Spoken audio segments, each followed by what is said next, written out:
नमस्कार दोस्तों। मैं हूं बेनाम।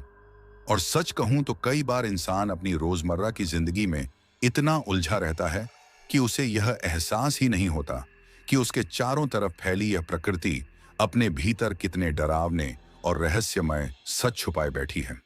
आपकी ये कुछ मिनट की मौजूदगी और आपका यह भरोसा ही मुझे ताकत देता है कि मैं उन दबी छुपी कहानियों को तलाश कर आपके सामने रख सकूं।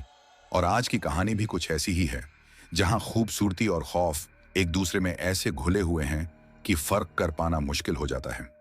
ये कहानी है उत्तर प्रदेश के एक छोटे से गांव देवगढ़ की, जहां एक रहस्यमयी तालाब है जिसे लोग डर और श्रद्धा के बीच नागसर झील कहकर पुकारते हैं। और वहां की वह लाल मिट्टी जिसे छूना मानो अपनी मौत को खुद न्योता देना था। दोस्तों, जब मैं इस कहानी को शब्दों में ढाल रहा था, तब एक पल के लिए मुझे भी अपने आंगन में बनी साधारण सी रंगोली अजीब और डरावनी लगने लगी। क्योंकि सोचिए, अगर वह रंगोली सिर्फ सजावट न रहकर सांस लेने लगे, हिलने लगे और खून की भूख पाल ले, तो क्या होगा? आज आप उसी खौफ को महसूस करने वाले हैं। और हाँ, दिल से एक छोटी सी बात कहना चाहता हूं। हम पूरी मेहनत और ईमानदारी से आपके लिए ऐसी सिनेमैटिक और रोंगटे खड़े कर देने वाली कहानियां तैयार करते हैं। इसलिए अगर आप चाहते हैं कि यह सिलसिला यूं ही चलता रहे, तो अभी वीडियो को लाइक कर दीजिए, चैनल को सब्सक्राइब करें और कमेंट में जरूर बताइएगा कि क्या कभी किसी बेहद खूबसूरत चीज को देखकर आपके मन में भी अजीब सा डर पैदा हुआ है।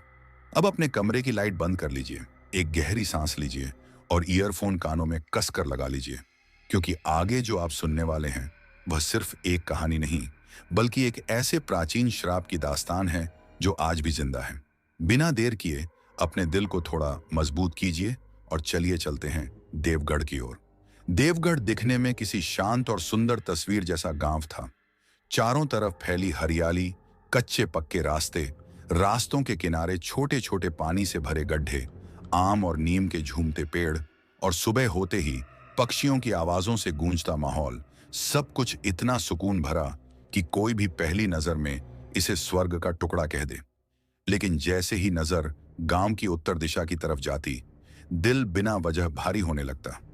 वहीं स्थित थी नागसर झील, जिसका पानी नीला या हरा नहीं, बल्कि गाढ़ा काला था, जैसे उस पानी ने अपने भीतर सदियों के अंधेरे रहस्य कैद कर रखे हों। झील के चारों ओर उगी झाड़ियां, सन्नाटा और पानी की सतह पर जमी मोटी काई ऐसा एहसास देती थी मानो कुदरत ने खुद उस जगह को लोगों से दूर रखने की ठान ली हो। गांव की औरतें साल में कुछ खास मौकों पर आज भी डरते डरते उसी झील के किनारे पूजा करती और रंगोली बनाती थीं। और गांव की सबसे बुजुर्ग महिला, जिन्हें सब दादी गौरा कहकर बुलाते थे, अक्सर अपने जर्जर से बरामदे में बैठी शून्य में ताकती रहती। उनकी आंखों में हमेशा कोई अनकहा डर तैरता रहता।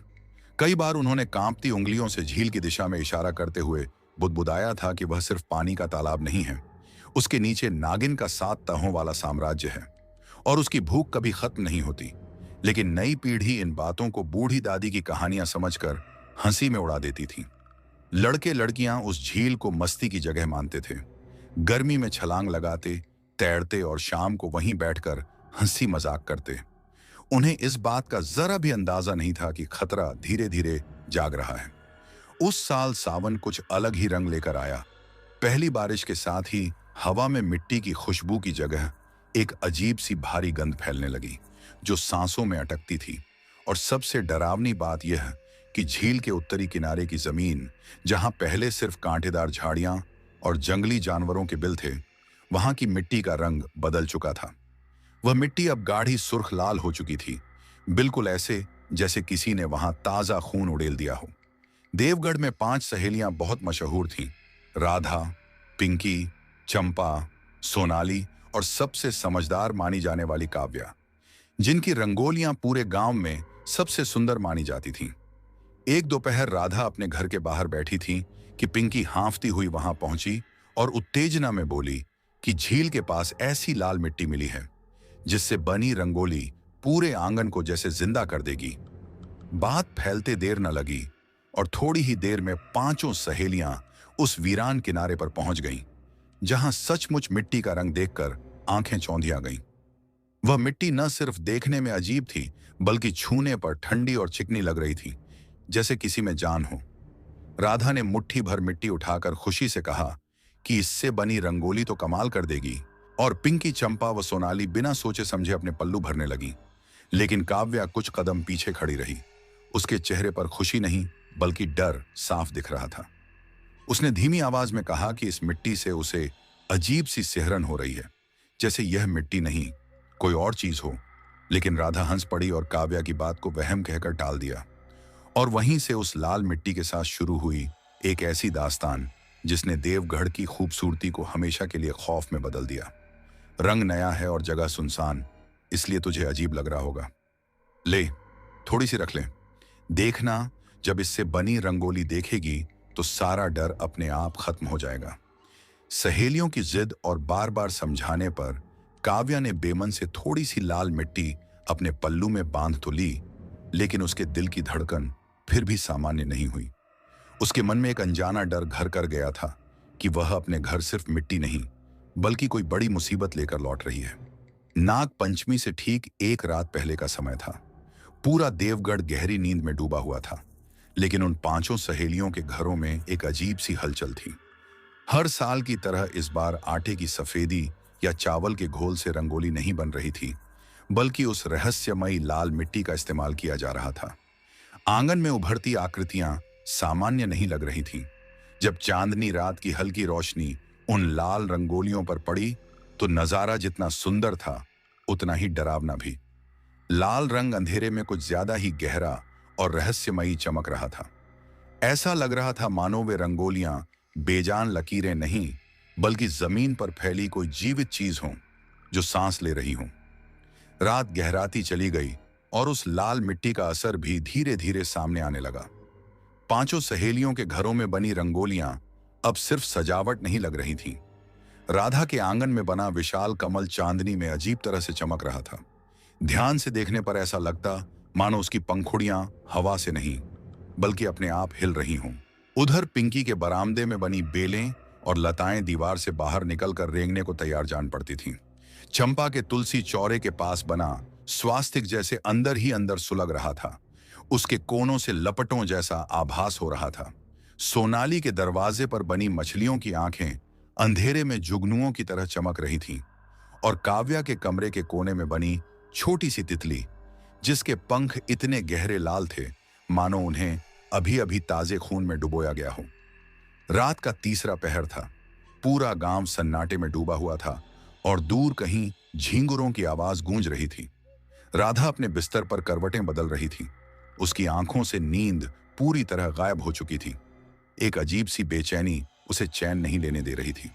उसे बार बार लग रहा था कि आंगन में बनी वह लाल रंगोली उसे बुला रही है। एक ऐसी खामोश पुकार जिसे अनसुना करना उसके लिए नामुमकिन होता जा रहा था। उसका पति पास ही गहरी नींद में सो रहा था, बेखबर। राधा किसी गहरे सम्मोहन में जैसे कठपुतली बन चुकी थी। वह अचानक बिस्तर से उठी और खुद से बेहद धीमी, खोई हुई आवाज में बोली कि उसे जाना होगा, क्योंकि कोई उसका इंतजार कर रहा है। वह नंगे पांव दबे कदमों से कमरे से बाहर निकली, दरवाजा खोला और आंगन की ठंडी जमीन पर उतर आई। बाहर का दृश्य देखकर उसकी आंखें फैल गईं। चांद की फीकी रोशनी में कमल की रंगोली अब पहले जैसी नहीं थी। वह आकार में बड़ी हो चुकी थी और उसका लाल रंग अंधेरे में धधक रहा था। सबसे डरावनी बात यह थी कि कमल का बीच वाला हिस्सा ऊपर नीचे हो रहा था, बिल्कुल किसी धड़कते दिल की तरह, धक धक धक धक। राधा की सुध बुद्ध पूरी तरह खो चुकी थी।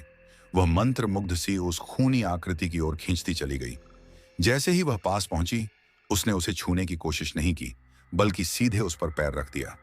उसका पैर कमल की पंखुड़ी पर पड़ते ही पूरे शरीर में बिजली के झटके जैसी सिहरन दौड़ गई। अचानक उसे खतरे का एहसास हुआ। उसने पैर पीछे खींचना चाहा, लेकिन उसका पैर अपनी जगह से हिला तक नहीं। डर से उसका चेहरा सफेद पड़ गया। उसका पैर रंगोली के लाल डिजाइन से इस तरह चिपक चुका था जैसे किसी ने उसे पत्थर की तरह जकड़ दिया हो। आतंक ने उसके गले को कस लिया। वह चीखना चाहती थी, मदद के लिए पुकारना चाहती थी, लेकिन उसके मुंह से आवाज तक नहीं निकली। ऐसा महसूस हुआ मानो किसी अदृश्य हाथ ने उसकी सांस की नली को पूरी ताकत से दबा दिया हो। तभी उसने नीचे देखा और उसका खून जम गया। रंगोली की लाल लकीरें अब मिट्टी नहीं रहीं, वे लिसलिसे लाल सांपों में बदल चुकी थीं, जो धीरे धीरे उसके पैरों से ऊपर चढ़ रही थीं। देखते ही देखते वे उसकी पिंडलियों, कमर और सीने को कसकर जकड़ने लगी। दर्द में राधा का मुंह खुल गया। उसकी आंखों से आंसू बहने लगे।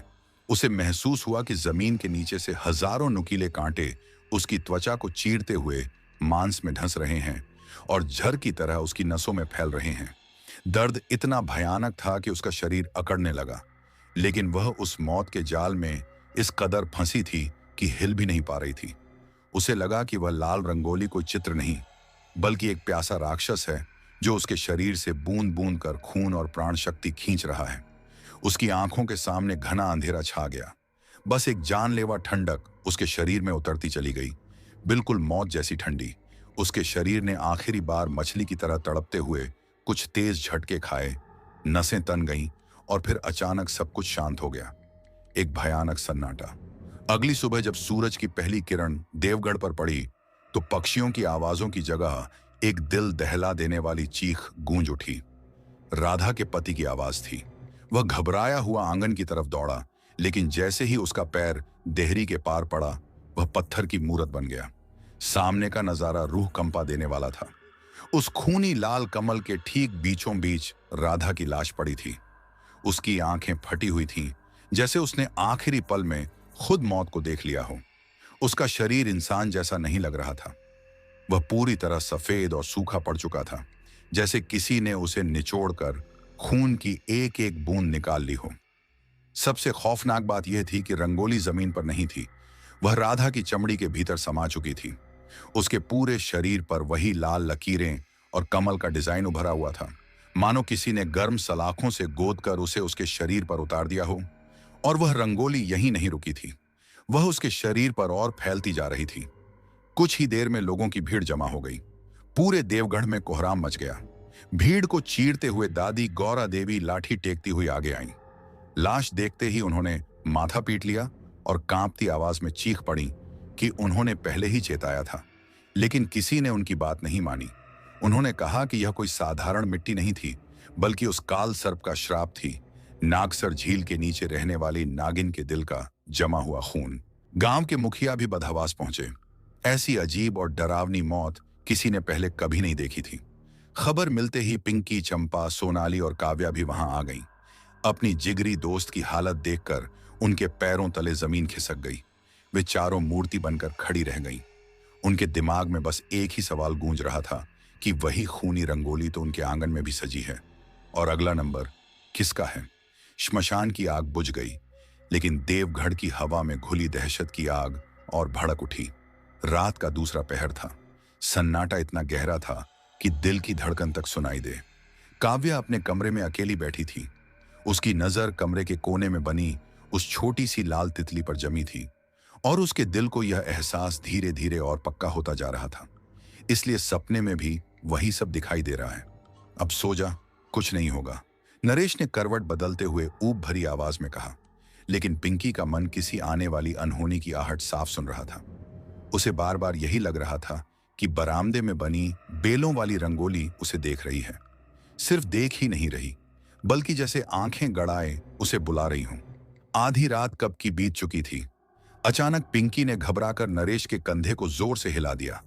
उसने फुसफुसाते हुए कांपती हुई आवाज में कहा, सुनिए ना, मुझे बहुत डर लग रहा है, प्लीज उठिए। मुझे लग रहा है कि बाहर बरामदे में वह रंगोली अपनी जगह से खिसक रही है। कसम से वह किसी जिंदा सांप की तरह रेंग रही है। आप एक बार चलकर देख लीजिए। नींद में खलल पड़ते ही नरेश चिढ़ गया।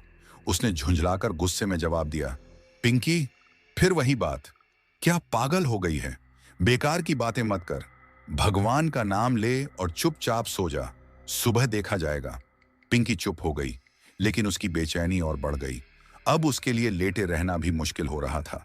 दिल उसके सीने में हथौड़े की तरह धड़क रहा था। उसने सांस रोककर बाहर से आने वाली आवाजों पर ध्यान लगाया।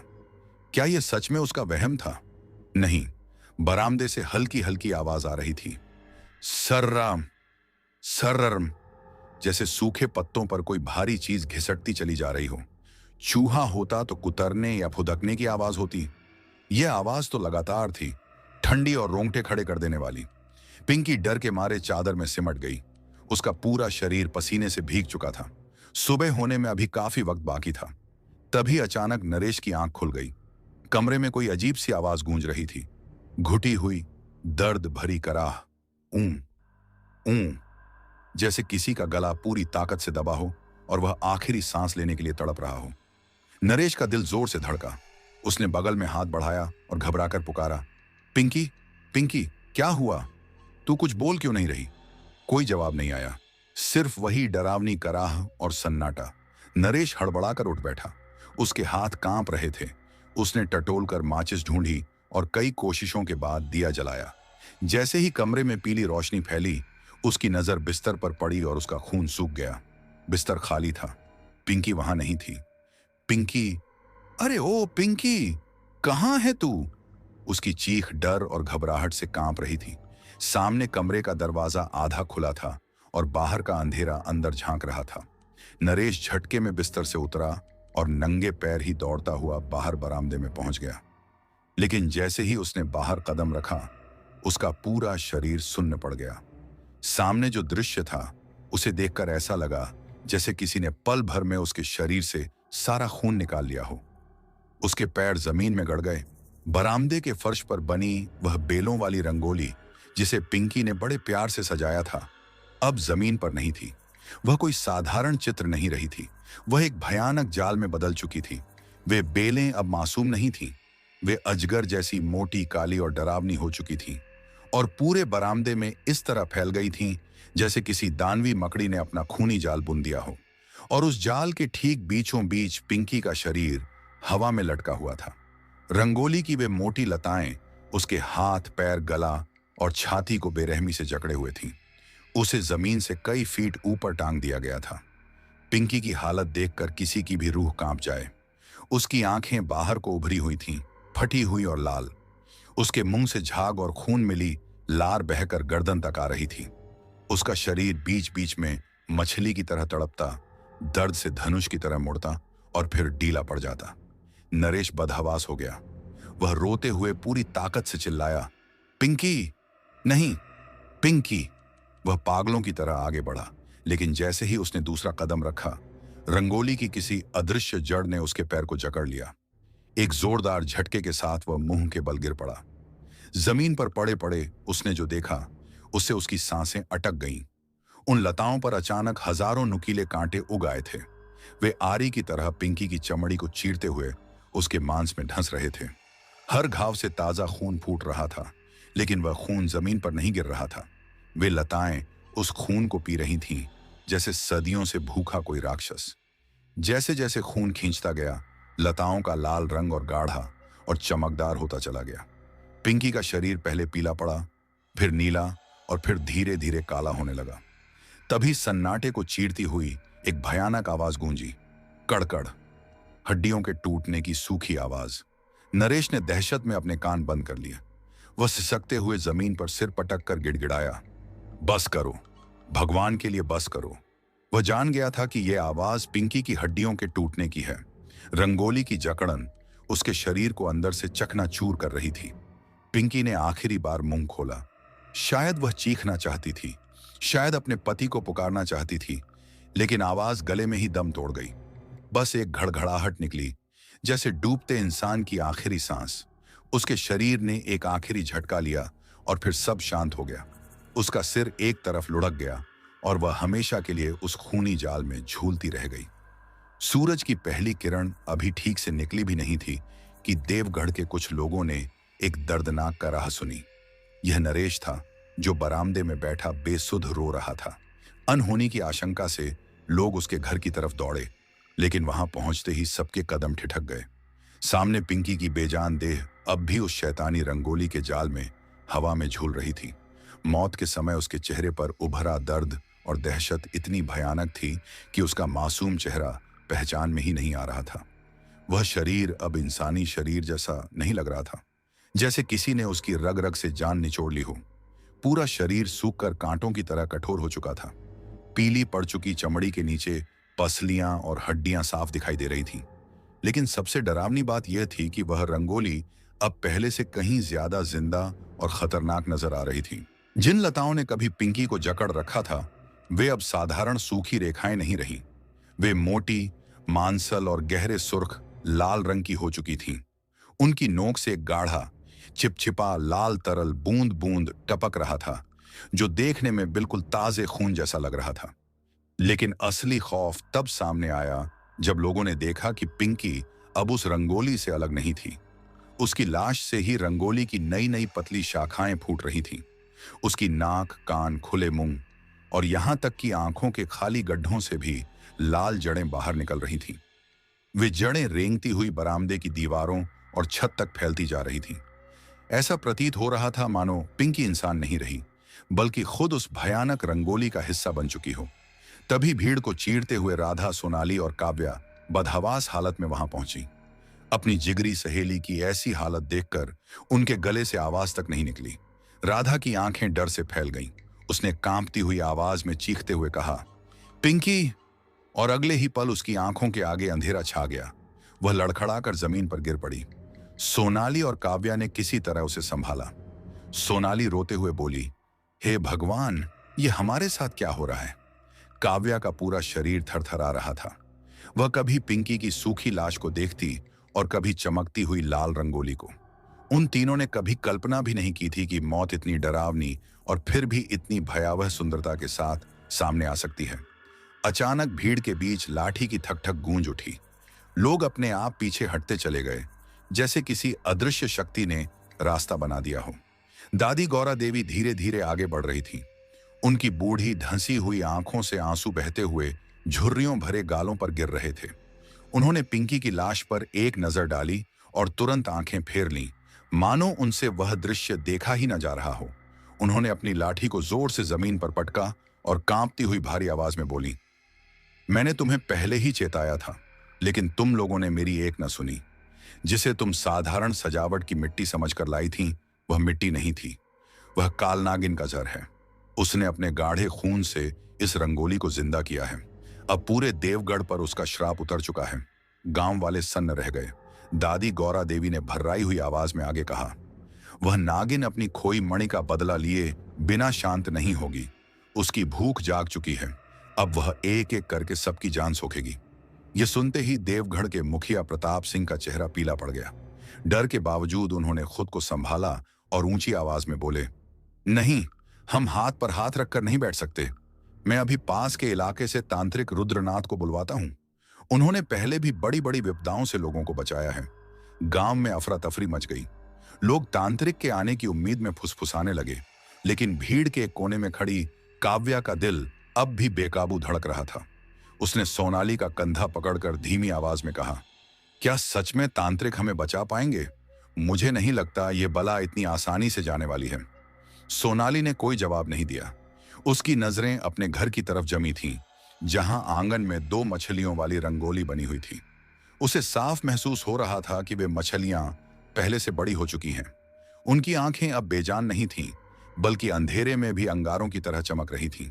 सूरज ढलने लगा और देवगढ़ में शाम की परछाइयां लंबी होने लगीं। तभी मुखिया प्रताप सिंह तांत्रिक रुद्रनाथ को लेकर गांव लौटे। तांत्रिक की उपस्थिति मात्र से माहौल भारी हो गया। उलझे बाल, माथे पर गहरा लाल टीका और गले में रुद्राक्षों की माला। आते ही वे उन जगहों पर पहुंचे जहां राधा और पिंकी की मौत हुई थी। उन्होंने जमीन की मिट्टी को सूंघा, रंगोली के निशान देखे और गंभीर स्वर में कहा, यह किसी साधारण शक्ति का काम नहीं है। इस लाल मिट्टी में एक प्राचीन और शापित साया बसा है। जिसने भी इसे अपने घर में जगह दी है, उसकी जान खतरे में है। यह सुनते ही राधा, सोनाली और काव्या डर से कांप उठी। राधा रोते हुए बोली, बाबा, हमें बचा लीजिए। तांत्रिक ने कठोर नजरों से उन्हें देखा और कहा, जहां जहां तुमने रंगोली बनाई है, मुझे अभी दिखाओ। कांपते कदमों से वे तीनों तांत्रिक को अपने अपने घरों की ओर ले चली। तांत्रिक रुद्रनाथ ने सबसे पहले चंपा के घर के आंगन में बने तुलसी चौरे के पास उकेरे गए उस स्वास्तिक को ध्यान से देखा। उसके बाद वे सोनाली के घर के मुख्य दरवाजे तक पहुंचे, जहां जमीन पर बनी दो मछलियों की आकृति अब सामान्य रंगोली जैसी नहीं लग रही थी। अंत में वे काव्या के कमरे में पहुंचे, जहां अंधेरे कोने में बनी वह लाल तितली उन्हें भीतर तक बेचैन कर रही थी। हर रंगोली का निरीक्षण करते समय उनके माथे पर चिंता की लकीरें और गहरी होती चली गईं। ऐसा प्रतीत हो रहा था जैसे वे उन आकृतियों से निकलती किसी अदृश्य और नकारात्मक ऊर्जा को साफ महसूस कर पा रहे हों। सब कुछ देखने के बाद तांत्रिक रुद्रनाथ ने एक लंबी और थकी हुई सांस ली। उन्होंने आसमान की ओर नजर उठाई और बेहद धीमी लेकिन रोंगटे खड़े कर देने वाली आवाज में कहा कि गनीमत है यह रंगोलियां अभी पूरी तरह जागी नहीं हैं।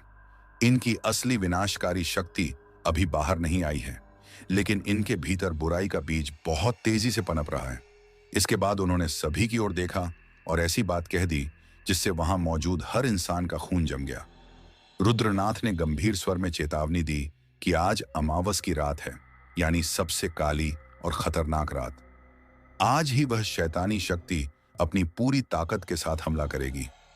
अगर आज की रात में हमसे एक भी चूक हुई तो हो सकता है कल का सूरज देवगढ़ में किसी को देखने को ही न मिले। यह सुनते ही तीनों सहेलियों के पैरों तले जमीन खिसक गई। उनके चेहरे से जैसे खून उतर गया हो। वे जिंदा होते हुए भी किसी लाश की तरह खड़ी थीं।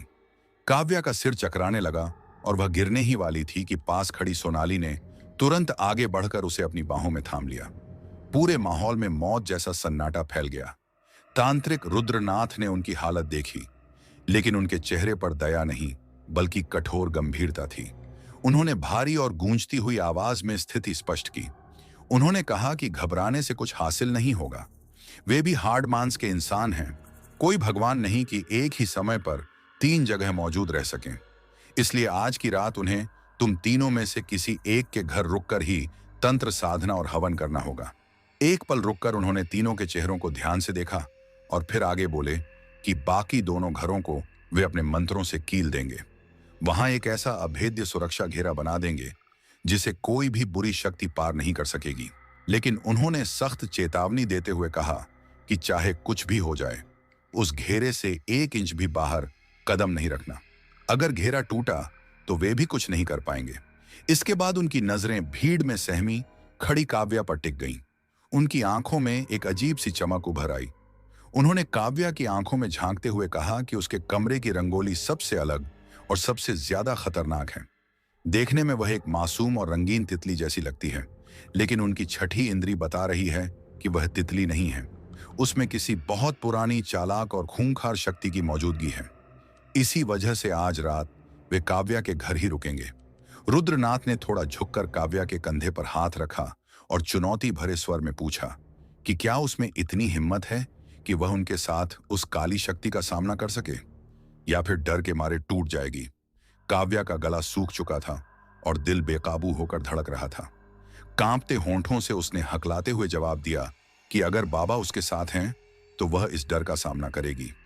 काव्या का फैसला सुनते ही तांत्रिक रुद्रनाथ ने बिना समय गंवाए छंपा और सोनाली के घर का रुख किया। उनके आंगनों में पहुंचकर उन्होंने बेहद प्राचीन और कठोर मंत्रों का जाप किया। हवा में एक अजीब सा भारीपन छा गया। उन्होंने दोनों घरों के चारों ओर एक अदृश्य लक्ष्मण रेखा खींच दी। अंत में उन्होंने चंपा और सोनाली को ताबीज और भस्म की छोटी छोटी पुड़ियाएं दी। उनकी आंखों में आंखें डालकर उन्होंने सख्त लहजे में कहा कि सूरज ढलने से पहले इस भस्म को अपने कमरों के चारों कोनों में छिड़क देना। चाहे बाहर से किसी परिचित की आवाज आए या कोई मदद के लिए चीखे, दरवाजा मत खोलना। आज की रात का अंधेरा साधारण अंधेरा नहीं है। आज मौत तुम्हारे दरवाजे पर बैठी है और बस एक गलती का इंतजार कर रही है। अमावस की काली रात देवगढ़ पर उतर चुकी थी। आसमान में चांद का कोई निशान नहीं था। ऐसा लग रहा था जैसे किसी अदृश्य शक्ति ने पूरी दुनिया की रोशनी बुझा दी हो। पूरा गांव एक गहरे और बोझिल सन्नाटे में डूबा हुआ था। कभी कभी दूर खेतों से सियारों के रोने की आवाजें उस खामोशी को चीर देती थीं, जो उस रात को और भी मनहूस बना रही थी। गांव के एक सिरे पर चंपा और सोनाली अपने अपने घरों में डरी हुई बैठी थीं। दरवाजे और खिड़कियां कसकर बंद थीं। तांत्रिक द्वारा दिए गए ताबीज वे हथेलियों में भींचे हुए थीं, मानो वहीं उनकी जिंदगी की आखिरी उम्मीद हो। आंगन में सिर्फ एक तेल का दिया जल रहा था, जो हवा के हल्के झोंकों से कांप रहा था। उसके चारों ओर सुरक्षा घेरा बना हुआ था, जिसे पार करना किसी भी बुरी शक्ति के लिए असंभव था। लेकिन काव्या के कमरे का दृश्य बिल्कुल अलग था। वहां माहौल तनाव और डर से भरा हुआ था। कमरे के बीचों बीच तांत्रिक रुद्रनाथ आसन जमाकर बैठे थे। उनकी आंखें बंद थीं और वे भारी आवाज में मंत्रों का जाप कर रहे थे। सामने हवन कुंड की आग सुलग रही थी। हर आहुति के साथ आग की लपटें भड़क उठती और दीवारों पर डरावनी परछाइयां नाचने लगती। काव्या डर के मारे अपने बिस्तर के कोने में दुबकी बैठी थी। उसकी नजरें बार बार कमरे के उस कोने पर चली जाती थीं जहां लाल तितली की रंगोली बनी थी। दिए की कांपती रोशनी में उसे भ्रम होने लगा कि वह तितली स्थिर नहीं है। उसके पंख बहुत धीमे धीमे हिल रहे हैं। काव्या ने आंखें मली और खुद को समझाने की कोशिश की कि यह सिर्फ उसका वहम है, लेकिन तभी कमरे की हवा अचानक बदल गई। उसकी नाक में एक बेहद मीठी, नशीली और अजीब सी खुशबू भर गई। यह अगरबत्ती या हवन की खुशबू नहीं थी। यह किसी घने जंगल में खिलने वाले जहरीले फूल जैसी थी। काव्या का दिमाग सुन्न होने लगा। उसे एहसास हुआ कि यह खुशबू उसी लाल तितली वाली रंगोली की तरफ से आ रही है। मिट्टी से फूलों जैसी खुशबू कैसे आ सकती है? यह सोचते हुए भी वह उस आकर्षण से बच नहीं पाई। उसका डर पल भर में गायब हो गया और एक अजीब सा नशा उस पर हावी हो गया। वह बाबा की चेतावनी भूल चुकी थी। किसी कठपुतली की तरह वह चुपचाप बिस्तर से उतरी और बिना कोई आवाज किए नंगे पैर उस कोने की ओर बढ़ने लगी जहां लाल तितली बनी थी। जैसे ही वह रंगोली के पास झुकी, उसका दिल एक पल के लिए धड़कना भूल गया। उस गहरे सुर्ख लाल तितली के पंखों पर अचानक दो छोटी मगर बेहद चमकीली और डरावनी आंखें उभर आईं। वे आंखें निर्जीव नहीं थीं, वे जिंदा थीं और अंधेरे में टिमटिमा रही थीं, और वह सीधी काव्या की आंखों में झांक रही थी। उन आंखों में एक अजीब सी शैतानी चमक थी, जैसे अंधेरे में शिकार को घूरता हुआ कोई खूंखार जानवर। तभी उस तितली के शरीर से महीन नीले रंग का धुआं रिसने लगा। वही उस मीठी और नशीली खुशबू की असली जड़ थी। वह धुआं धीरे धीरे हवा में लहराता हुआ काव्या के चेहरे की ओर बढ़ने लगा। काव्या दहशत के मारे पीछे हटना चाहती थी। वह जोर से चिल्लाकर बाबा को बुलाना चाहती थी, लेकिन उसका गला जैसे पत्थर का हो गया। कोई आवाज बाहर नहीं निकल पाई। उसे ऐसा महसूस हुआ मानो किसी अदृश्य बर्फीले हाथ ने उसका गला कसकर पकड़ लिया हो। धुआं उसकी सांसों में उतरता चला गया। उसका दिमाग सुन्न पड़ने लगा और शरीर पर से उसका नियंत्रण खत्म होता जा रहा था। उसने कनखियों से तांत्रिक रुद्रनाथ की ओर देखा। वे अब भी अपनी गहरी समाधि में लीन थे, दुनिया से बेखबर। काव्या के मन में एक खौफनाक सवाल उठा, क्या बाबा को पता नहीं चल रहा कि मैं मर रही हूं? उधर तितली की उन नई उभरी आंखों ने उसे पूरी तरह सम्मोहित कर लिया था। वे आंखें किसी चुंबक की तरह उसे अपनी ओर खींच रही थीं। काव्या अपनी मर्जी के खिलाफ किसी कठपुतली की तरह धीरे धीरे उस खूनी रंगोली की ओर खिसकती चली गई। देखते ही देखते कमरे के कोने में बनी वह छोटी सी प्यारी रंगोली अपना रूप बदलने लगी। वह अब छोटी नहीं रही, वह फैलने लगी, आकार में बढ़ने लगी। उसके लाल पंखों पर उभरी आंखें अब सुलगते अंगारों की तरह दहक रही थीं। उसके शरीर से निकलने वाला धुआं अब सिर्फ धुआं नहीं रहा, बल्कि किसी अदृश्य सूंड या टेंटिकल्स की तरह रेंगता हुआ काव्या के चेहरे को छूने के लिए आगे बढ़ने लगा। काव्या की अंतरात्मा चीख रही थी, बाबा प्लीज मुझे बचाइए, मुझे रोकिए। लेकिन उसके होंठ सिले हुए थे। तभी धुएं का एक सिरा उसके गाल को छू गया। वह स्पर्श मखमली नहीं, बल्कि मौत जैसा ठंडा था। जैसे ही उसने छुआ, काव्या को लगा मानो उसके शरीर की सारी ताकत, सारा खून एक ही पल में निचोड़ लिया गया हो। उसकी टांगें जवाब देने लगीं और वह गिरने ही वाली थी। उसी पल हवन कुंड के पास बैठे तांत्रिक रुद्रनाथ के शरीर में तेज झटका लगा। उन्होंने अचानक अपनी आंखें खोल दी। उन आंखों में अब शांति नहीं थी, बल्कि क्रोध की भीषण आग धधक रही थी। उन्होंने एक ही नजर में पूरी स्थिति समझ ली। तांत्रिक रुद्रनाथ ने पूरी रूहानी शक्ति के साथ गरज कर ललकारा, खबरदार, वहीं रुक जा। मेरी बच्ची की तरफ एक कदम भी और बढ़ाया तो तुझे भस्म कर दूंगा। ए पापी शक्ति, तेरा खेल अब खत्म हो चुका है। उन्होंने पलक झपकते ही अपने कमंडल में हाथ डाला। होठों पर उग्र मंत्र था। उन्होंने अभिमंत्रित जल निकालकर पूरी ताकत से उस सम्मोहक तितली पर फेंक दिया। जैसे ही वह पवित्र जल उस आकृति पर पड़ा, वहां से तेज छन छन की आवाज गूंज उठी, मानो खौलते तेल में पानी डाल दिया गया हो। तितली दर्द से तड़प उठी। उसके भीतर से एक तीखी कान फाड़ देने वाली फुफकार निकली। कमरे का माहौल पल भर में बदल गया। मीठी नशीली खुशबू गायब हो गई और उसकी जगह सड़े मांस और सीलन की भयानक बदबू फैल गई, जिससे सांस लेना मुश्किल हो गया। तितली का सुंदर लाल रंग अब काला और बदसूरत पड़ने लगा। तांत्रिक रुद्रनाथ का चेहरा गुस्से से तमतमा उठा। उन्होंने गरजते हुए कहा, बस बहुत हुआ, मैंने तुझे पहचान लिया है। यह कोई साधारण रंगोली नहीं, बल्कि इच्छाधारी नागिन का छल है। लेकिन याद रख, आज तेरा यह खेल यहीं खत्म होगा। उन्होंने बिना समय गंवाए हवन कुंड में हाथ डालकर मुट्ठी भर दहकती हुई गर्म राख उठाई और पूरी ताकत से उस काली पड़ती तितली पर दे मारी। राख के छूते ही कमरे में एक ऐसी भयानक चीख गूंजी जिसे सुनकर काव्या ने अपने कान बंद कर लिए। वह चीख किसी इंसान या जानवर की नहीं थी। ऐसा लग रहा था जैसे हजारों नाराज सांप एक साथ फुफकार रहे हों। तितली का शरीर बारूद की तरह भड़क उठा और धुएं के गुब्बार के साथ झलकर बुझ गया। जब धुआं छटा तो वहां तितली नहीं थी। उसकी जगह कमरे के कोने में जमीन पर रेंगते हुए जीवों का रेला था। वहां अब एक नहीं बल्कि अनगिनत गहरे लाल रंग के जहरीले सांप बिलबिला रहे थे। वे एक दूसरे पर चढ़ रहे थे, आपस में उलझ रहे थे। उनके फन हवा में लहरा रहे थे। आंखें नफरत से जल रही थीं और लाल जीभें बार बार बाहर निकल रही थीं। अगले ही पल वे सांप फुफकारते हुए तांत्रिक रुद्रनाथ को डसने के लिए लपके। लेकिन रुद्रनाथ पीछे नहीं हटे। वे झटके से अपने आसन से उठ खड़े हुए।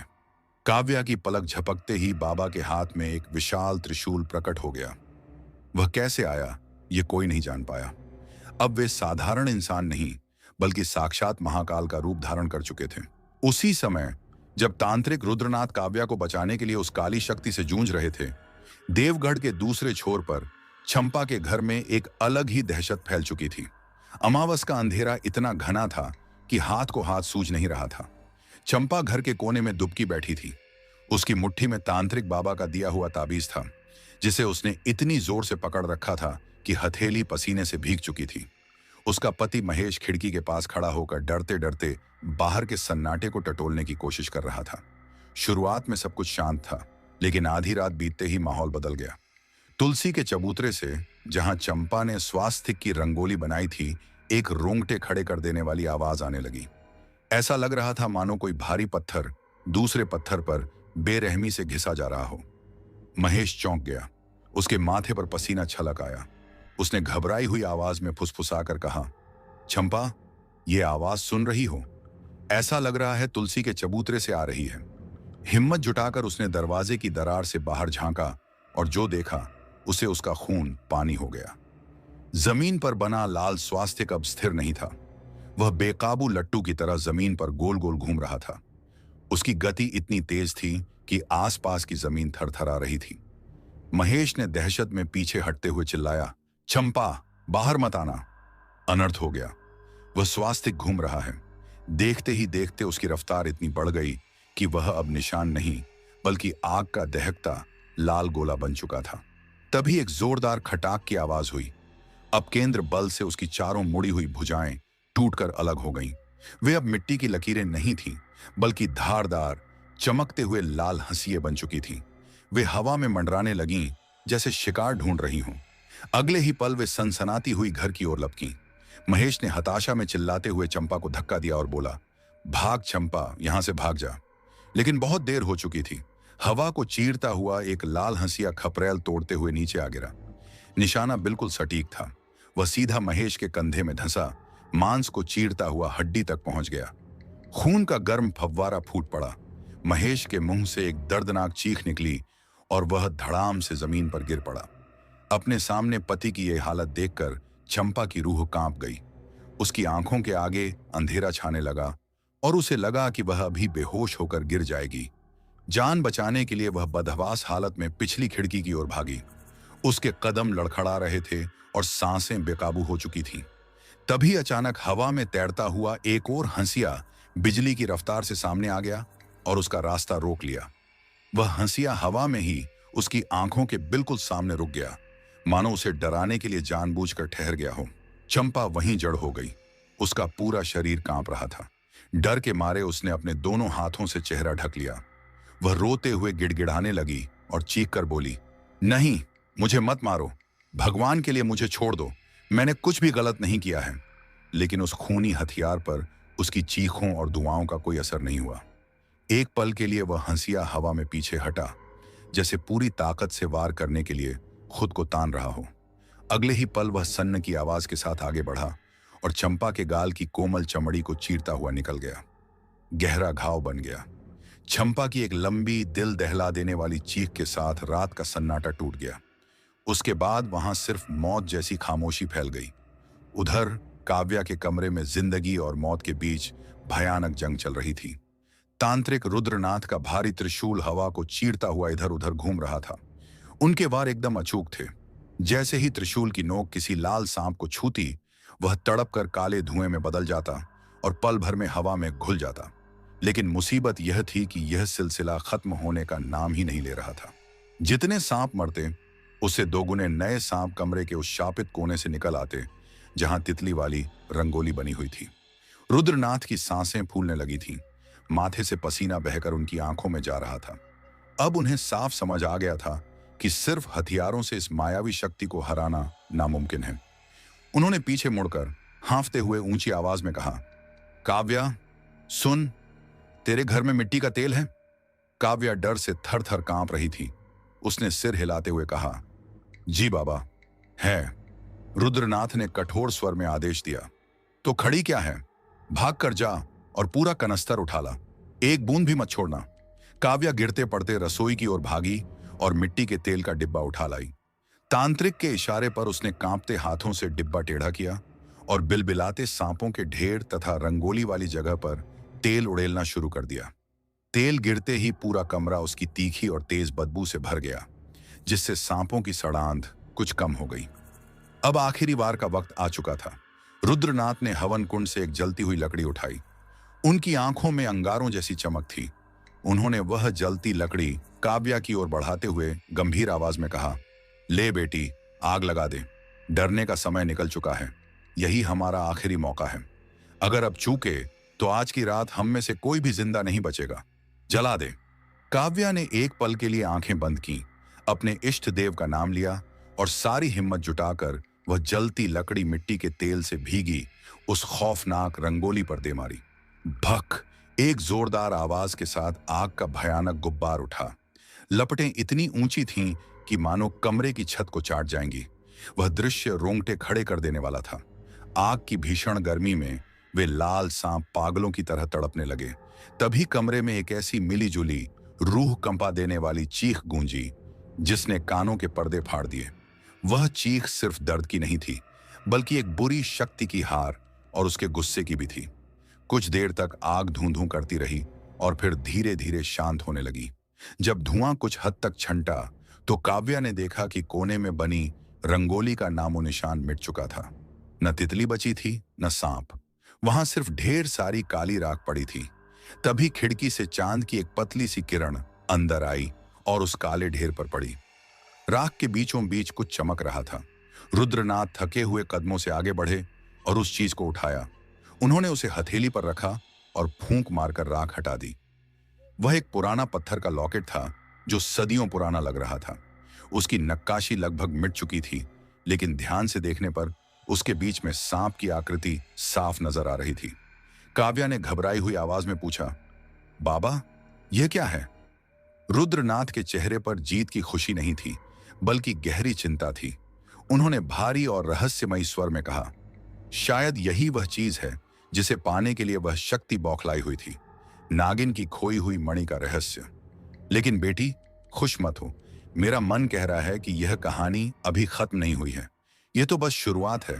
उन्होंने लॉकेट को मुट्ठी में भींच लिया और खिड़की से बाहर देवगढ़ के घने अंधेरे की ओर देखते हुए कहा, कल सूरज उगते ही हमें नागसर झील के किनारे जाना होगा। असली सच वहीं सामने आएगा। सूरज की पहली किरण के साथ ही देवगढ़ के लोग सहमे हुए कदमों से चंपा के घर की ओर बढ़े। वहां का नजारा देखकर मजबूत दिल वालों की भी हिम्मत जवाब दे गई। महेश की लाश खून से लथपथ पड़ी थी और पास ही चंपा भी बेजान पड़ी हुई थी। चारों ओर खून और दहशत फैली हुई थी। लोग एक दूसरे की ओर देखकर कांप उठे कि रात के अंधेरे में आखिर क्या हुआ होगा। लेकिन असली खौफ अभी बाकी था। सोनाली के घर में एक अलग ही और शायद मौत से भी बदतर नाटक शुरू होने वाला था। सोनाली और उसका पति हरिओम पूरी रात एक पल के लिए भी नहीं सो पाए थे। तांत्रिक रुद्रनाथ द्वारा खींची गई सुरक्षा रेखा ने ही उन्हें रात भर उस अदृश्य बला से बचाए रखा था। सुबह जब थोड़ी हिम्मत करके उन्होंने दरवाजा खोला तो सबसे पहले उनकी नजर आंगन पर पड़ी।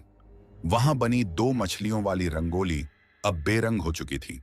मछलियों के शरीर का गहरा लाल रंग फीका पड़ गया था, मानो उनमें से जान निकल चुकी हो। लेकिन उनकी आंखें अब भी चमक रही थीं और सीधे सोनाली और हरिओम को घूर रही थीं। तभी हरिओम की नजर सुरक्षा घेरे के बाहर जमीन पर पड़े कुछ सूखे लाल टुकड़ों पर गई। वे धूप में हल्के हल्के चमक रहे थे। उसने झुककर एक टुकड़ा उठाया। वह छूने में सख्त और चिकना था, बिल्कुल किसी बहुत बड़ी मछली के शल्क जैसा। हरिओम ने हैरानी और डर के मिले जुले भाव से कहा, यह क्या है? ये तो मछली के शल्क जैसे लगते हैं, लेकिन इतनी बड़ी मछली तो हमारे इलाके में कहीं नहीं है। यह सुनते ही सोनाली का चेहरा सफेद पड़ गया। वह कांपते हुए धीमी आवाज में बोली, इन्हें फेंक दीजिए, ये मछली के नहीं हैं। मुझे पता है ये उसी शापित रंगोली के शरीर से झड़कर गिरे हैं। लेकिन असली मुसीबत अब शुरू हुई थी। जैसे जैसे सूरज ऊपर चढ़ता गया, सोनाली के शरीर में एक भयानक बदलाव आने लगा। सबसे पहले उसकी बाहों पर अजीब सी जानलेवा खुजली शुरू हुई। वह पागलों की तरह खुद को खरोचने लगी। दर्द से तड़पते हुए वह भर्राई आवाज में चिल्लाई, हरिओम, कुछ कीजिए, मेरा पूरा शरीर जल रहा है। ऐसा लग रहा है जैसे चमड़ी के नीचे आग सुलग रही हो। देखिए, मेरी त्वचा इतनी सख्त और पत्थरीली क्यों होती जा रही है। हरिओम पास बढ़ा ही था कि डर के मारे 2 कदम पीछे हट गया। सोनाली की कोमल चमड़ी अब इंसान जैसी नहीं रही थी। वह सूख कर खुरदुरी हो रही थी और जगह जगह से फटने लगी थी। उन फटी हुई दरारों के नीचे से लाल रंग का चिपचिपा और सख्त सा मांस बाहर निकलने लगा था। दर्द और दहशत से बेहाल सोनाली लड़खड़ाती हुई दीवार पर टंगे टूटे हुए आईने के सामने जा खड़ी हुई। जैसे ही उसकी नजर अपने ही अक्स पर पड़ी, उसके गले से एक ऐसी चीख निकली जो किसी इंसान की नहीं लगती थी। वह किसी घायल जंगली जानवर की डरावनी पुकार जैसी थी। उसने अपने हाथ ऊपर उठाए। उसकी उंगलियां अब अलग अलग नहीं रही थीं। वे धीरे धीरे आपस में जुड़ रही थीं और उनके बीच एक पतली झिल्ली उभर आई थी, बिल्कुल मछली के पंखों की तरह। नीचे नजर गई तो उसके पैरों के तलवे फैलकर छपटे और चौड़े होते जा रहे थे। उसकी सांसें भारी और अजीब सी घड़घड़ाहट में बदल चुकी थीं। वह कांपती हुई अपने पति हरिओम की ओर मुड़ी। सोनाली ने मदद के लिए हाथ बढ़ाए और भर्राई आवाज में बोली, मुझे बचाओ। लेकिन यह आवाज अब उसकी अपनी नहीं थी। उसके शब्दों के साथ पानी जैसी अजीब सी आवाज निकल रही थी, मानो गहरे तालाब में बुलबुले फूट रहे हों। वह धीरे धीरे इंसान से कुछ और ही बनती जा रही थी। कोई जल परी नहीं, बल्कि एक भयानक जल राक्षस। हरिओम बदहवास हो गया। वह डर के मारे पागलों की तरह घर से बाहर भागा और देवगढ़ की गली के बीचों बीच खड़ा होकर चीखने लगा। उसका चेहरा आंसुओं और पसीने से भीगा हुआ था। वह छाती पीटते हुए रोती आवाज में चिल्लाया, बचाओ, कोई तो आओ, दौड़ो, मेरी सोनाली को कुछ हो गया है, वह बदल रही है। उसकी चीख सुनकर गांव के लोग, जो पहले ही दहशत में जी रहे थे, दौड़ते हुए वहां पहुंच गए।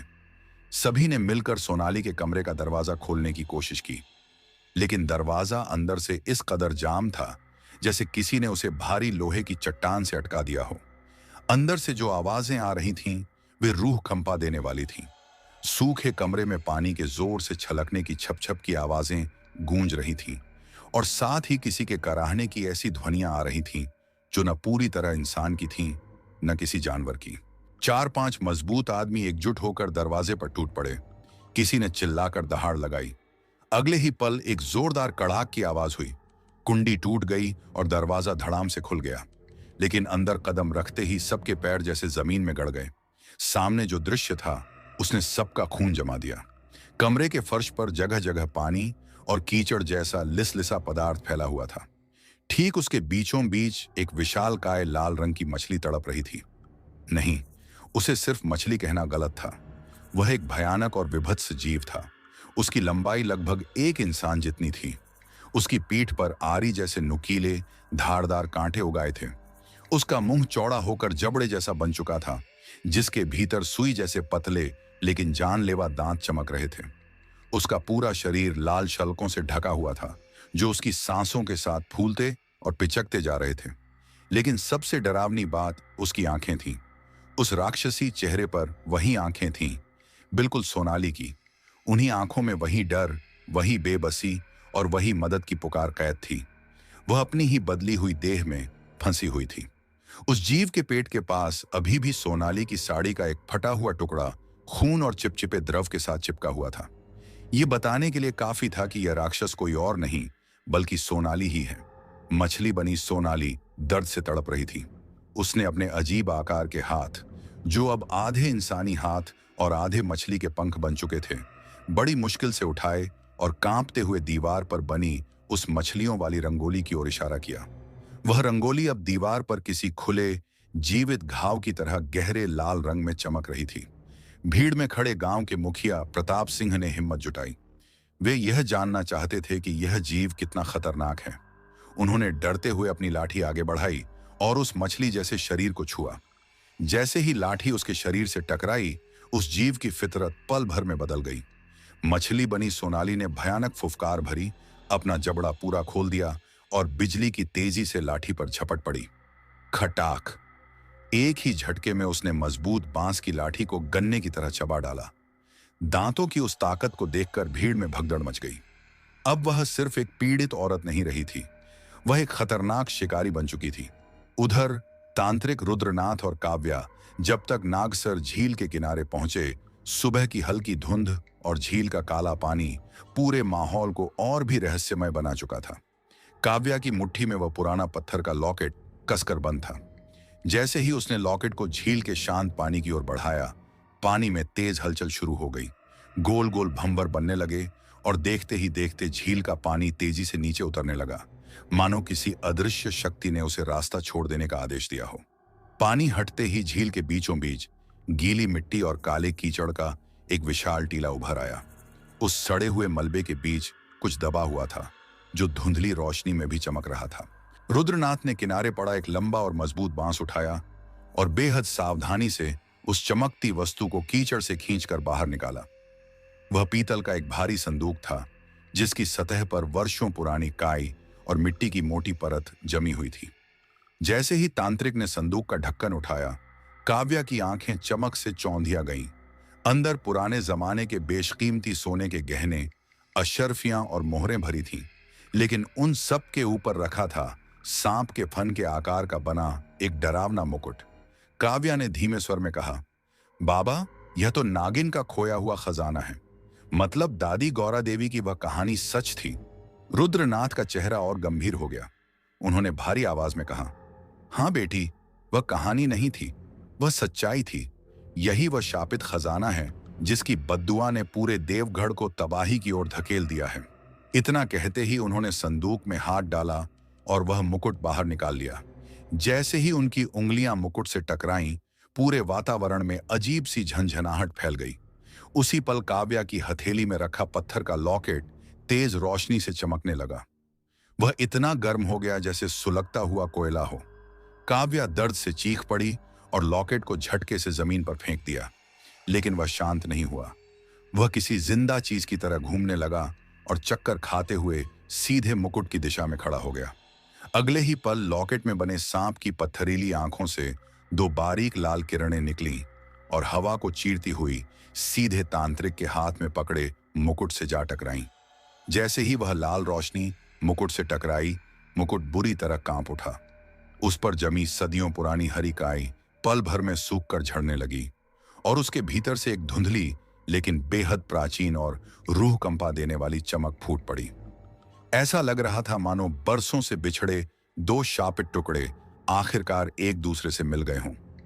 उसी क्षण मीलों दूर देवगढ़ गांव की दिशा से, खासकर सोनाली के घर की ओर से, एक दिल दहला देने वाली चीख हवा में गूंज उठी। वह चीख किसी साधारण औरत की नहीं थी।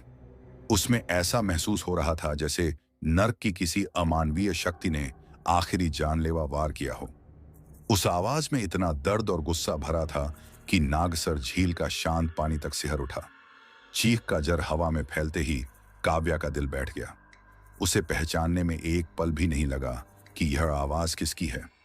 वह घबराकर लगभग चिल्ला पड़ी, बाबा, अनर्थ हो गया, सोनाली के घर पर मौत नाच रही है। तांत्रिक रुद्रनाथ ने एक पल भी घमवाया नहीं। उन्होंने फुर्ती से वह शापित मुकुट और पत्थर का लॉकेट उठाया और तेज कदमों से गांव की ओर दौड़ पड़े। काव्या भी अपनी जान की परवाह किए बिना उनके पीछे पीछे भागी। जब वे हाँफते हुए सोनाली के आंगन में पहुंचे तो सामने का दृश्य देखकर दोनों के रोंगटे खड़े हो गए। घर का मजबूत दरवाजा टूटकर एक तरफ लटक रहा था। कमरे के अंदर फर्श पर गंदा पानी और कीचड़ फैला हुआ था। उसी पानी के बीच मछली बनी सोनाली पड़ी हुई थी, लेकिन अब वह पहले जैसी उग्र नहीं दिख रही थी। उसका विशाल शरीर निढाल पड़ चुका था। तड़प लगभग थम चुकी थी, मानो उसकी जीवन शक्ति धीरे धीरे बुझ रही हो। उसकी उभरी हुई बड़ी आंखें सीधे तांत्रिक रुद्रनाथ की ओर टिकी थीं।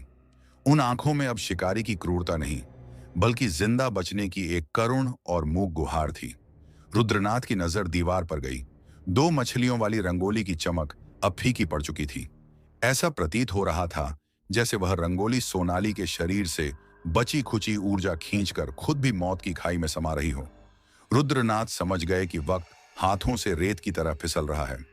उन्होंने हरिओम को झकझोरते हुए कड़क आवाज में कहा, रोना बंद कर, होश में आ, भागकर सूखी लकड़ियां, ईंटें और उपले ले आ। इसी वक्त कमरे के बीच आग जलानी होगी। सदमे में डूबा हरिओम तांत्रिक की आवाज सुनकर संभला और रोते बिलखते हुए सामान लाने दौड़ पड़ा। कुछ ही देर में कमरे के बीच ईंटों का घेरा बनाकर आग सुलगा दी गई। जैसे ही लपटें उठीं, रुद्रनाथ ने वह रहस्यमयी लॉकेट और प्राचीन मुकुट आग के ठीक ऊपर उठा ली। उनकी आंखें बंद थीं और उनके होठों से प्राचीन संस्कृत मंत्र गर्जना की तरह निकलने लगे। जैसे जैसे मंत्रों का वेग बढ़ा, लॉकेट और मुकुट एक दूसरे पर प्रतिक्रिया करने लगे। अचानक उनमें से एक तेज पवित्र सुनहरी रोशनी फूटी, जो सीधी सोनाली के विकृत मछली जैसे शरीर पर जा पड़ी। रोशनी पड़ते ही सोनाली दर्द से इस कदर तड़पने लगी जैसे उसे जिंदा खौलते तेल में डाल दिया गया हो। उसका विशाल शरीर पानी में पागलों की तरह पटकने लगा। काव्या का कलेजा मुंह को आ गया। वह डर के मारे आंखें ढकते हुए चीख पड़ी, बाबा बस करिए, वह मर जाएगी। रुद्रनाथ का ध्यान नहीं डगमगाया। पसीना उनके चेहरे से बह रहा था। दांत भींचते हुए उन्होंने कठोर स्वर में कहा, चुप रह बेटी, मत देख। जब बरसों पुराना श्राप शरीर छोड़ता है तो वह आसानी से नहीं जाता। यह जलन सहनी ही पड़ेगी। धीरे धीरे वह चमत्कार शुरू हुआ जिस पर भरोसा करना मुश्किल था। सोनाली के शरीर पर जमे सख्त लाल शल्क सूखे पत्तों की तरह झड़ने लगे। जहां जहां से वे गिरे, वहां नीचे से इंसान की पीली और कमजोर त्वचा दिखाई देने लगी। उसकी बदसूरत छपट्टी पूंछ सिकुड़कर दो इंसानी पैरों में बदल गई। पीठ पर उगे आरी जैसे नुकीले कांटे धुएं की तरह हवा में घुल गए। कमरे में मछली की तीखी गंध और जले हुए जादू की अजीब बदबू फैल गई। अचानक दीवार पर बनी वह खून सी लाल रंगोली भड़क उठी और काले धुएं के गुब्बार के साथ हमेशा के लिए मिट गई। कुछ पलों बाद सब शांत हो गया। सिर्फ आग की लकड़ियों के चटकने की आवाज रह गई। गीले फर्श पर सोनाली अधनंगी और बेसुध पड़ी थी। उसका शरीर बेहद कमजोर था, लेकिन वह अब कोई राक्षस नहीं थी। वह इंसान बन चुकी थी। उसकी छाती धीरे धीरे ऊपर नीचे हो रही थी। वह जिंदा थी। हरिओम अपनी आंखों पर विश्वास नहीं कर पा रहा था। वह दौड़कर सोनाली को अपनी बाहों में भर लिया और बच्चों की तरह फूट फूट कर रो पड़ा। गांव वाले यह दृश्य देखकर सन्न रह गए। कुछ डर के मारे पीछे हट गए तो कुछ श्रद्धा से हाथ जोड़कर खड़े हो गए। कई लोगों ने तांत्रिक रुद्रनाथ के चरणों की धूल माथे से लगाई। रुद्रनाथ थके हुए कदमों से आगे बढ़े, सोनाली की नब्ज जांची और गहरी सांस लेकर बोले, घबराने की बात नहीं है। नागिन का साया उतर चुका है, लेकिन शरीर बहुत टूट चुका है। इसे आराम और प्यार की जरूरत है। काव्या की आंखों से राहत और डर के मिले जुले आंसू बह निकले। वह तांत्रिक के पैरों में गिर पड़ी। तभी रुद्रनाथ ने आकाश की ओर देखते हुए गंभीर स्वर में कहा, लेकिन खुश होने की जल्दी मत करो। असली खतरा अभी पूरी तरह टला नहीं है। नागिन का श्राप अब भी नागसर झील की काली गहराइयों में जिंदा है। काव्या का चेहरा पीला पड़ गया। तांत्रिक ने अपनी हथेली खोली। उसमें वह मुकुट और पत्थर का लॉकेट रखे थे। उन्होंने चेतावनी भरे स्वर में कहा, यह सिर्फ गहने नहीं हैं। यही उस नागिन की शक्ति और उसके अस्तित्व की जड़ है। उसकी आत्मा की डोर अभी भी इन्हीं से बंधी है। उन्होंने एक क्षण के लिए खुद को रोकते हुए झील की दिशा में गहरी नजर डाली। फिर बेहद गंभीर और ठंडी आवाज में बोले, जब तक उस आत्मा को इस मोह और प्रतिशोध के बंधन से मुक्ति नहीं मिलेगी, तब तक उसकी आत्मा को शांति नहीं मिल सकती। वह इसी तरह तड़पती रहेगी। और अगर आज यह बंधन नहीं टूटा तो याद रखना, नागसर झील का यह अभिशाप कभी समाप्त नहीं होगा। वह फिर लौटेगी, शायद किसी और रूप में। और उस बार वह पहले से भी कहीं ज्यादा भयानक, क्रूर और विनाशकारी होगी। गांव वालों ने अभी ठीक से राहत की सांस भी नहीं ली थी कि अचानक हवा का मिजाज बदल गया। वातावरण में एक अजीब सी सिहरन दौड़ गई। देवगढ़ गांव के दूसरे छोर से, ठीक उसी मनहूस नागसर झील की दिशा से, एक दिल दहला देने वाली चीख गूंजी। वह किसी के रोने की आवाज थी, लेकिन वह न तो इंसान की लग रही थी और न ही किसी जानवर की। वह आवाज इतनी भारी, इतनी रूह कंपा देने वाली थी कि सुनते ही लोगों की टांगों से जैसे जान निकल गई। ऐसा लग रहा था मानो खुद प्रकृति का सीना फट गया हो और सदियों से दबा हुआ गुस्सा, दर्द और बेबसी एक साथ चीख बनकर बाहर आ रही हो। उस आवाज में एक अजीब सी खिंचाव भी था और साथ ही असहनीय पीड़ा भी। देवगढ़ गांव के मुखिया प्रताप सिंह का चेहरा एकदम सफेद पड़ गया। उनके हाथ कांपने लगे। उन्होंने घबराहट में तांत्रिक रुद्रनाथ का हाथ पकड़ लिया और कांपती हुई आवाज में बोले, बाबा, ये कैसी डरावनी आवाज है। मेरा दिल बैठा जा रहा है। क्या मुसीबत अभी खत्म नहीं हुई? तांत्रिक रुद्रनाथ के चेहरे पर अब कोई शांति नहीं थी। वहां युद्ध जैसी गंभीरता साफ दिखाई दे रही थी। उन्होंने बिना एक पल गंवाए उस शापित सर्प मुकुट और पत्थर के लॉकेट को अपनी झोली में रखा और गांठ कसकर बांध दी। फिर भीड़ की ओर मुड़कर आदेश भरे स्वर में बोले, एक पल की भी देर मत करो, सब लोग मेरे साथ चलो। फौरन नागासर झील के किनारे। नागिन की आत्मा जाग चुकी है। वह अपनी खोई हुई वस्तुएं वापस पाने के लिए बुरी तरह बौखलाई हुई है। आज रात ही इसका फैसला करना होगा। अगर नहीं हुआ तो यह आग पूरे देवगढ़ को निगल जाएगी। डरे और सहमे हुए लोग कांपते कदमों से, लेकिन तांत्रिक पर भरोसा करते हुए उनके पीछे पीछे चल पड़े।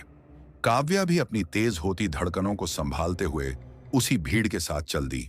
उसका मन डर से भरा हुआ था, लेकिन किसी अनजानी शक्ति ने उसे वहीं रुकने नहीं दिया। जब वे हाँफते हुए नागसर झील के किनारे पहुंचे तो सामने का दृश्य देखकर सबकी सांसें गले में अटक गईं। झील का शांत और काला पानी अब वैसा बिल्कुल नहीं था। वह पूरी तरह बदल चुका था। झील का पानी अब गाढ़ा, गहरा लाल हो गया था, बिल्कुल ताजे खून की तरह। ऐसा प्रतीत हो रहा था मानो किसी ने सैकड़ों घड़े खून झील में उड़ेल दिए हों। झील अब झील नहीं, बल्कि खून से भरा एक विशाल कटोरा लग रही थी। उस खून से भरी झील के बिल्कुल बीचों बीच से वही भयानक रोने की आवाज उठ रही थी। पानी की सतह उबल रही थी और वहां से गाढ़ा काला धुआं उठ रहा था। वह धुआं हवा में घुल नहीं रहा था, बल्कि एक विशालकाय सांप के आकार में मरोड़ खाता हुआ, फुफकारता हुआ आसमान की ओर उठ रहा था। माहौल में तनाव इतना घना था कि सांस लेना तक भारी लग रहा था। नागिन जाग चुकी है, सब होशियार हो जाओ। तांत्रिक रुद्रनाथ ने पूरी ताकत से चिल्लाकर सबको चेताया। भीड़ की ओर हाथ बढ़ाते हुए उन्होंने सख्त लहजे में आदेश दिया, सब मेरे पीछे आ जाओ और सावधान, कोई भी एक कदम आगे नहीं बढ़ाएगा। जिसने जरा भी लापरवाही की वह अपनी जान से हाथ धो बैठेगा। वहीं खड़े रहो, हिलो मत। यह कहकर उन्होंने अपनी झोली से वही रहस्यमयी सर्प मुकुट और पत्थर का लॉकेट निकाला। दोनों वस्तुओं को सामने रखकर वे झील के गीले किनारे पर ही आसन जमाकर बैठ गए। उन्होंने तेजी से सूखी लकड़ियां इकट्ठा की और एक छोटी सी आग सुलगा दी। मंत्रों से पवित्र की हुई लकड़ी और घी की आहुति देते ही उनका भारी और गूंजता मंत्रोच्चारण पूरे वातावरण में फैल गया। हवा तक थरथराने लगी, मानो पूरा इलाका कांप उठा हो। तभी झील के खूनी पानी में एक भयानक विस्फोट हुआ। पानी की सतह को चीरते हुए एक विशालकाय काली परछाई ऊपर उठी। वह कोई साधारण साया नहीं था, वह इमारत जितने ऊंचे दानवीय नाग का फन था। उस काले और भयावह फन के ठीक बीच में मांस और चमड़ी से बना एक औरत का चेहरा उभर आया। वह चेहरा कभी बेहद सुंदर रहा होगा, किसी रानी की तरह, लेकिन इस वक्त उसकी आंखों में सिर्फ नर्क की आग जल रही थी। चेहरे की हर लकीर में सदियों का दर्द, अपमान और बुझ न सकने वाली नफरत साफ दिखाई दे रही थी। नागिन ने गूंजती हुई, रूह कंपा देने वाली आवाज में दहाड़ा, कौन है तू? तेरी हिम्मत कैसे हुई मुझे जगाने की? उसकी आवाज ऐसी लग रही थी मानो वह किसी गहरे पाताल लोक से उठ रही हो। फिर वह चीख कर बोली, लौटा दे मेरा सब कुछ, मेरी मणि, मेरा ताज, मेरा सम्मान, सब कुछ लौटा दे। उसकी दहाड़ के साथ ही झील में ऊंची ऊंची लहरें उठने लगीं। तांत्रिक रुद्रनाथ जरा भी नहीं डरे। वे अपनी जगह पर चट्टान की तरह अडिग खड़े रहे। नागिन की जलती आंखों में आंखें डालकर उन्होंने भारी और संयमित स्वर में कहा, देवी, शांत हो जाओ। मैं तुम्हारा शत्रु नहीं हूं। मैं तुम्हें इस सदियों पुराने दर्द और भटकन से मुक्ति दिलाने आया हूं। तुम्हारी खोई हुई अमानत तुम्हें वापस मिलेगी, मैं वचन देता हूं। लेकिन नागिन का क्रोध शांत होने के बजाय और भड़क उठा। उसने कड़वी और डरावनी हंसी हंसी, जिससे हवा में कंपकंपी दौड़ गई। उसका विशाल फन और ऊंचा उठ गया। दर्द और गुस्से से भरी उसकी चीख गूंजी। तू शांति की बात करता है, ढोंगी इंसान। क्या तुझे पता है मेरे साथ क्या हुआ था? उसकी आंखों से लाल जलती रोशनी निकलने लगी। गांव की ओर इशारा करते हुए उसने गरज कर कहा, अब कोई शांति नहीं होगी। मैं पूरे देवगढ़ को जलाकर राख कर दूंगी। इसे श्मशान बना दूंगी। मेरे प्रतिशोध की आग से अब कोई नहीं बचेगा। अगले ही पल नागिन ने भयानक फुफकार भरी और अपना विशाल फन लहराते हुए सीधे तांत्रिक रुद्रनाथ और काव्या की ओर झपट पड़ी।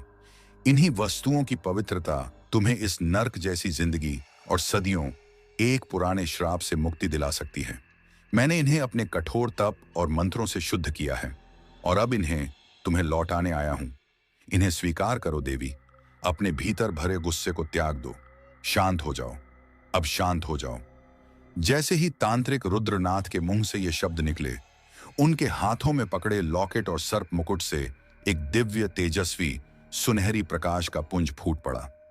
वह प्रकाश किसी तीव्र किरण की तरह सीधा जाकर नागिन के क्रोधित और भयावह स्वरूप पर जा पड़ा।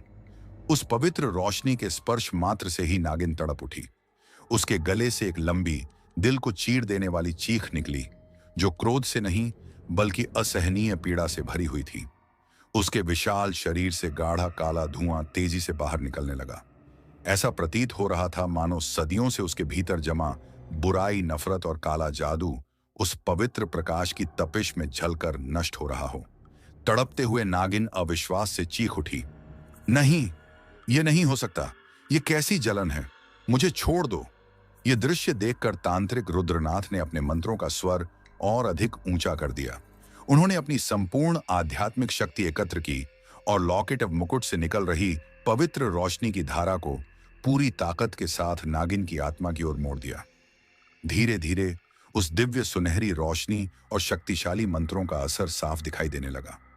नागिन का वह विशाल और आतंककारी शरीर, जो कुछ ही क्षण पहले मौत का प्रतीक बनकर खड़ा था, अब थर थर कांपने लगा। उसकी आंखों में जल रही प्रतिशोध की आग बुझने लगी और उसकी जगह गहरा दर्द, पश्चाताप और बेबसी उभर आई। उसका विशाल फन धीरे धीरे नीचे झुक गया, मानो उसने हार स्वीकार कर ली हो। उसके शरीर से निकलता जहरीला काला धुआं सुनहरी रोशनी में घुलता गया और धीरे धीरे हवा में विलीन हो गया। काफी देर तक रोशनी और अंधकार के बीच यह अदृश्य संघर्ष चलता रहा। फिर अचानक सब कुछ शांत हो गया। नागिन का वह भयानक राक्षसी रूप पिघलकर लुप्त हो गया। उसकी जगह झील की सतह पर एक शांत, सौम्य और दिव्य देवी की आकृति उभर आई। अब उनके चेहरे पर न तो सदियों पुरानी नफरत थी और न ही विनाशकारी क्रोध। वहां केवल शांति, करुणा और गहन संतोष था। तभी एक और चमत्कार हुआ। तांत्रिक रुद्रनाथ के हाथों में रखा लॉकेट किसी अदृश्य शक्ति से खिंचकर हवा में उठा और स्वयं देवी के गले में विराजमान हो गया।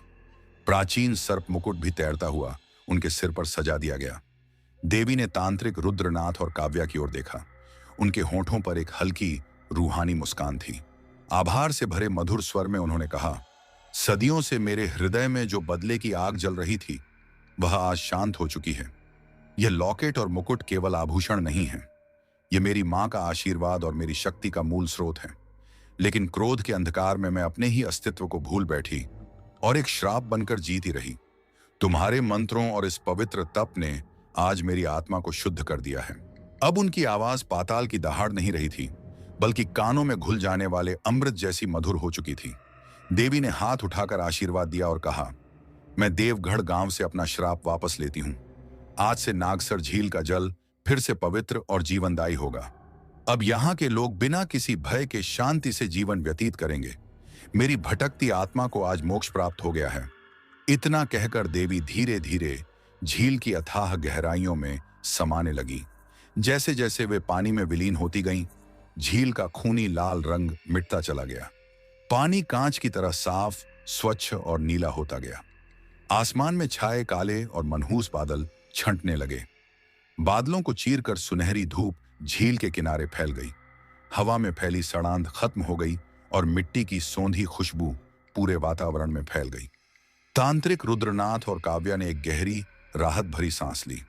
उनके पीछे खड़े देवगढ़ के लोग, जो अब तक सांसें थामे खड़े थे, खुशी से जयकार करने लगे। कई लोगों की आंखों से आंसू बह निकले। ये आंसू डर के नहीं, बल्कि सुकून और राहत के थे। हालांकि हवा में एक हल्की सी उदासी भी तैर रही थी। राधा, पिंकी और चंपा की मौतों ने गांव के दिल में जो घाव छोड़े थे, वे शायद कभी पूरी तरह नहीं भर पाएंगे।